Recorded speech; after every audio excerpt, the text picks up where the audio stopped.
There are going to be times in your life when the heat gets turned up. Here's the story. King Nebuchadnezzar made a giant gold image of himself and set it up. Then he gives this order to all of his officials. Now, remember Daniel, Shadrach, Meshach, and Abednego have all been appointed by the king as governors. He says, I want all you guys to come to the official dedication of this statue that he had set up. All assembled. An announcer shouted out, anytime you hear the royal orchestra start playing, then you are all to immediately drop everything, fall to your knees, and bow and worship the image. Anyone who does not fall down and worship will immediately be thrown into a furnace. As soon as they heard the music, everybody bowed down before the statue, and they all worshiped except three guys, Shadrach, Meshach, and Abednego. But some Babylonian officials, they told the king, the Jewish officials that you put in charge in the province of Babylon, they have defiled your decree. They should be burned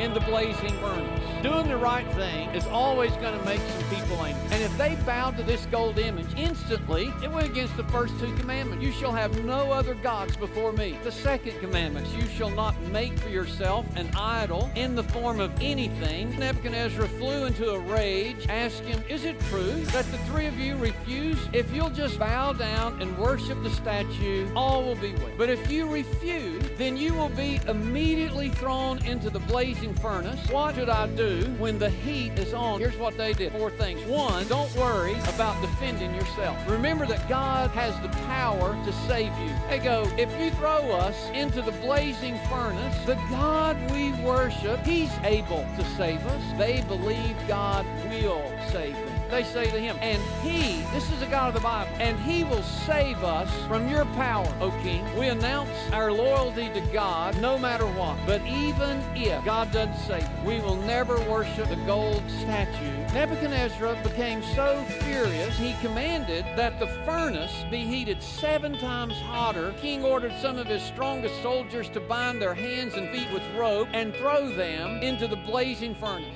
The flames leapt out and killed these strong soldiers as they threw Shadrach, Meshach, and Abednego in. When I trust God in the fire, God will walk with me. Suddenly, Nebuchadnezzar jumps up in amazement and he asks his advisors, didn't we tie up 3 men and throw them into the furnace? Yes, we did, his advisor said. You can see 4 men now. And notice, unbound, walking around freely in the fire, and this 4th man looks like a son of the God. It was the Son of God. God will burn off everything that ties you down. God will give me a new freedom. God will make sure that we come out unharmed. Then Nebuchadnezzar came as close as he could to the door of the furnace, and he shouted, servants of the Most High God, come out at once. And they saw that the fire had not even touched them. Not a hair on their head was singed.